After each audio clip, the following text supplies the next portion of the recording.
Okey, bismillahirrahmanirrahim. Assalamualaikum warahmatullahi wabarakatuh. Buat anak-anak ustazah tahun 4 dan tahun 6.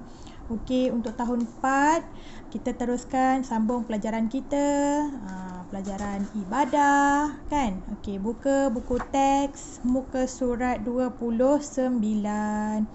Okey, kita dah belajar rukun solat, kita dah belajar syarat-syarat sah solat, dan hari ni kita akan masuk topik perkara sunat dalam solat. Okey. Rukun solat tu maksudnya wajib dalam solat. Kalau tinggalkan maka solat awak terbatal atau tidak sah. Okey, syarat-syarat solat pun kita dah bagi tahu. Maksudnya mensahkan solat awak. Maksudnya kalau ada najis pada pakaian dan sebagainya, maka solat awak tu tidak sah. Itu pun kita dah belajar. Dan hari ini kita akan lanjut pelajaran kita perkara-perkara sunat dalam solat. Dalam solat pun ada perkara sunat. Maksudnya kalau awak buat, awak dapat pahala lah kalau sunat, benda sunat kan. Okey, dalam sunat, dalam solat ada perkara sunat. Okey, tu tajuk dia, perkara sunat dalam solat. Okey, sunat dalam solat ni terbahagi kepada dua bahagian, iaitu sunat ab'ad dengan sunat hai'at. Ustazah, apa tu sunat ab'ad? Apa tu sunat hai'at? Sunat ab'ad ni, sunat ni membezakan di mana kalau awak tertinggal, maka awak kena lakukan sujud sahwi. Ustazah, sujud sahwi tu apa? Ni kita nak terangkan. Okey, kita tengok dulu apa maksud sunat ab'ad. Okey, kita tengok sunat ab'ad ialah perbuatan-perbuatan sunat dalam solat yang apabila ditinggalkan, sama ada sengaja atau terlupa, maka hendaklah digantikan dengan sujud sahwi. Okey, maksudnya kalau awak tertinggal maka awak kena buat sujud sahwi. Okey, ni saya kotakkan. Okey, ni sunat ab'ad. Ingat, kalau awak tertinggal perkara ni dalam solat, sama ada awak terlupa ataupun awak tak sengaja, awak boleh gantikan. Awak kena gantikan dengan sujud sahwi. Okey, sujud sahwi dilakukan 2 kali selepas tahiyat akhir sebelum salam, dan disunatkan membaca subhanaman la yanamu wa la yashu. Okey, maksudnya sujud sahwi ni dilakukan selepas tahiyat akhir. Maksudnya awak baca at-tahiyyatul mubarakatus salawatut thayyibatu lillah. Awak baca tu kan, tahiyat akhir kan. Okey, sampailah Hamidum Majid. Sebelum awak bagi salam ni, awak kena sujud semula. Awak sujud kali pertama, awak baca subhanaman la yanamu wa la yashu. Lepas awak duduk balik antara dua sujud, hanya duduk sahaja, tak perlu Rabbi firli, tak perlu, hanya duduk sekejap. Kemudian awak sujud semula, awak baca subhanaman la yanamu wa la yashu. Lepas tu bawa awak duduk tahiyat akhir dan awak bagi salam. Okey, nanti saya akan tunjuk cara-cara dia. Okey, kita masuk sunat ab'ad. Ada 8 perkara. 8 perkara ni, kalau awak tertinggal, maka awak kena buat sujud sahwi. Okey. 8 perkara ni, kalau awak tertinggal, maka awak kena buat sujud sahwi. Okey, kita tengok yang pertama, membaca tahiyat awal. Tahiyat awal ni pada rakaat ke berapa? Rakaat kedua. Kalau awak terlupa membaca tahiyat awal, maka awak kena lakukan sujud sahwi. Okey. Membaca selawat ke atas Nabi pada tahiyat awal, itu pun termasuk dalam sunat ab'ad. Kemudian membaca selawat ke atas keluarga Nabi pada tahiyat akhir. Selawat ke atas keluarga Nabi. Allahumma salli ala Sayyidina Muhammad wa ala ali Muhammad kama barakta ala Ibrahim. Itu keluarga dia, kawan-kawan dia. Okey, duduk kerana membaca tahiyat awal. Duduk. Kalau tahiyat awal awak duduk atas awak punya punggung kan. Okey, ini awak duduk. Mungkin awak duduk bentuk tahiyat akhir ataupun awak duduk. Okey, maka awak kena baca, awak kena buat sujud sahwi. Okey. Seterusnya membaca doa kunut. Membaca doa kunut termasuk dalam sunat abaat. Kalau awak terlupa, doa kunut ni selalu waktu bila anak-anak? Waktu subuh ya. Rakaat kedua tu kan. Ya Allahumma dini fi man hadait wa afini fi man afait wa tawallani fi man tawallait. Itu awak kalau lupa maka awak kena buat sujud sahwi. Kemudian membaca selawat ke atas Nabi dalam doa kunut. Doa kunut. Awak lupa kalau tak baca, berarti awak tinggalkan juga, maka awak kena buat sujud sahwi. Membaca selawat ke atas keluarga dan sahabat dan salam ke atas Nabi dalam doa kunut. Selawat dan salam ke atas sahabat Nabi, keluarga Nabi dalam doa kunut. Okey, kemudian berdiri membaca doa kunut. Okey, berdiri membaca doa kunut pun termasuk dalam sunat abaat. Okey, jadi kalau awak tak buat atau awak tertinggal perkara-perkara ni yang ada 8 ni, maka awak kena buat sujud sahwi. Okey, ini adalah sunat abaat. Maksudnya perkara yang awak tinggal ataupun awak terlupa, awak kena ganti dengan sujud sahwi. Okey, baik.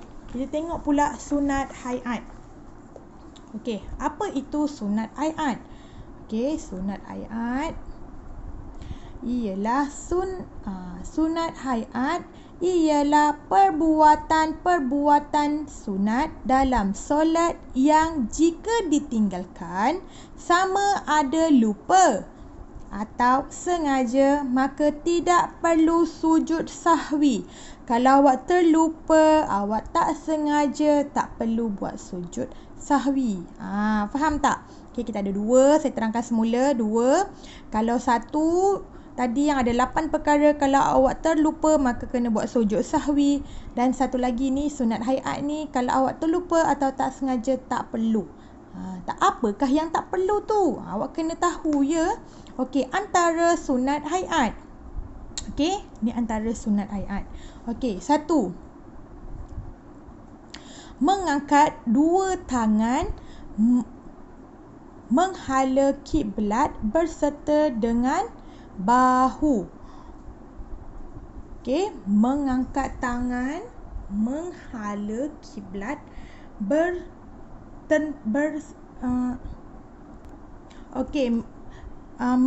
menghadap, mengangkat 2 tangan menghala kiblat bersententang dengan bahu. Maksudnya awak angkat takbir tu Allah kan, tangan awak serata dengan bahu, kan.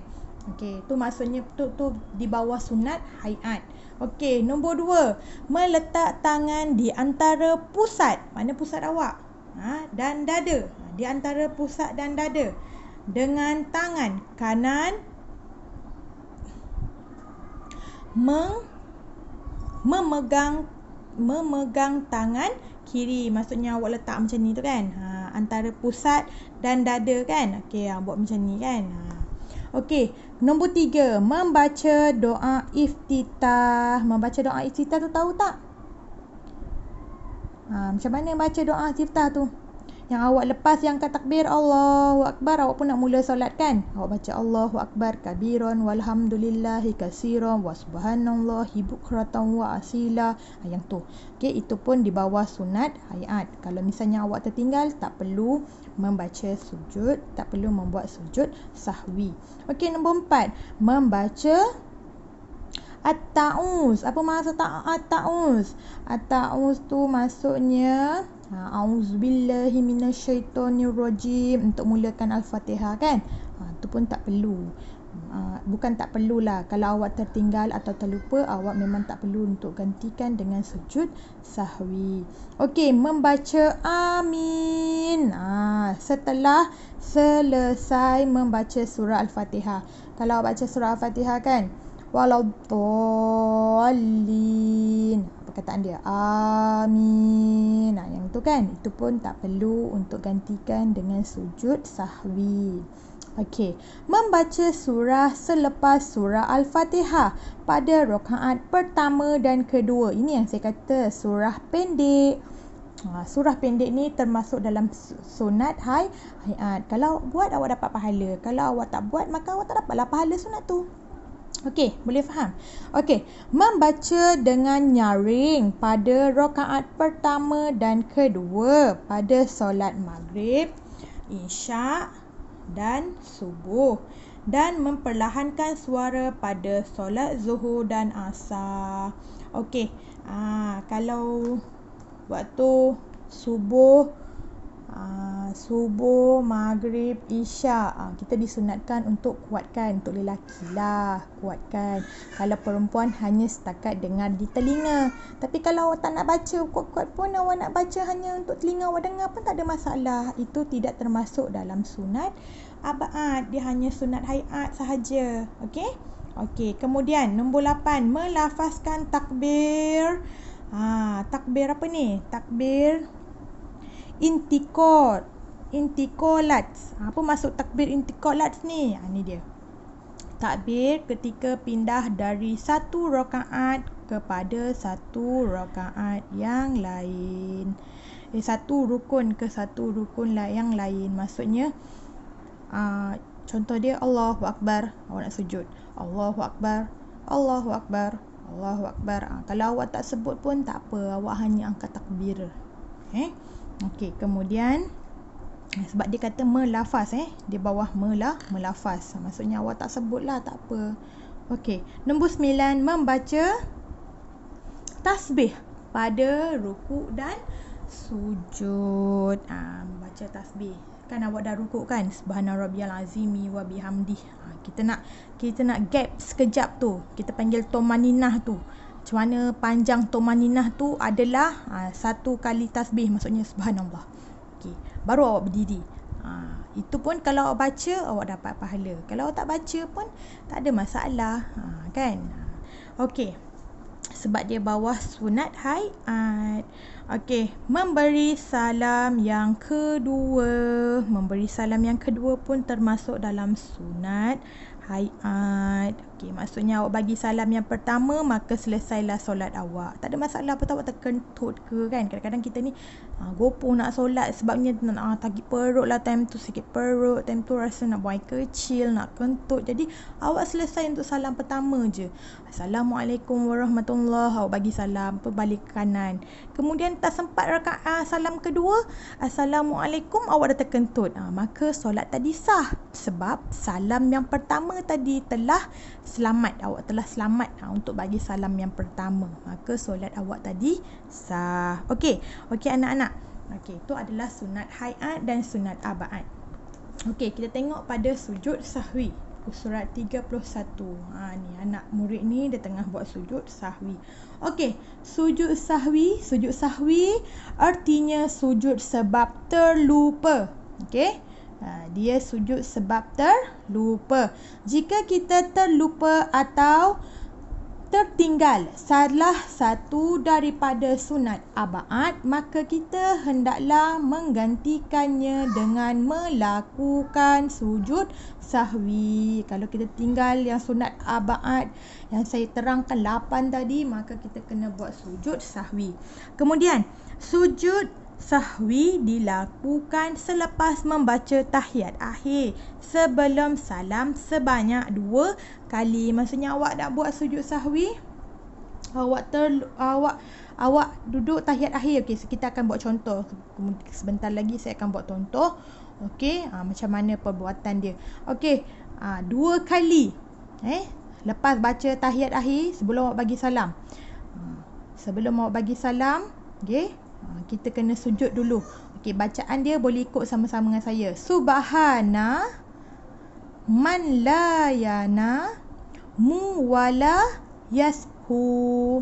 Sebanyak 3 kali. Okey, ulang semula. Subhana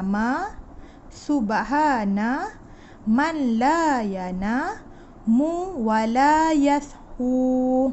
Okey, apa erti dia? Maha suci Allah yang tidak tidur dan tidak lupa. Okey? Okey, kita akan buat contoh sebentar lagi. Okey, kita buat demo. Di mana pelajar saya ni tadi dia terlupa solat subuh, dia terlupa untuk membaca doa kunut. Okey, sekarang ni dia buat tahiyat akhir. Tahiyat akhir sampai kan kita mula dengan at-tahiyyatul mubarakatus salawatut thayyibatu lillah. Assalamualaikum ayuhan nabiyyu wa rahmatullahi wabarakatuh. Assalamu alaina wa ala ibadillahis solihin. Sampailah Hamidum Majid. Okey, sebelum bagi salam, maka awak kenalah sujud sahwi. Okey, sujud. Okey, dan bacaan sujud ialah subhana man la yanamu wa la yashu sebanyak 3 kali. Okey, kemudian selepas awak sujud, okey, duduk antara 2 sujud. Okey, duduk antara 2 sujud. Awak tak perlu baca Rabbi firli warhamni, tak perlu. Awak duduk antara 2 sujud sekejap. Okey, kemudian sujud semula. Sujud semula, kemudian awak membaca subhana man la yanamu wa la yashu. Subhana man la yanamu wa la yashu sebanyak 3 kali. Okey, kemudian awak duduk tahiyat akhir semula. Okey, duduk tahiyat akhir semula. Okey, kemudian terus bagi salam. Assalamualaikum warahmatullahi. Assalamualaikum warahmatullahi. Okey, maka selesailah solat awak. Ingat, itu adalah cara sujud sahwi dilakukan dalam tahiyat akhir. Selepas membaca tahiyat akhir, sebelum awak bagi salam tadi, awak kena sujud sebanyak 2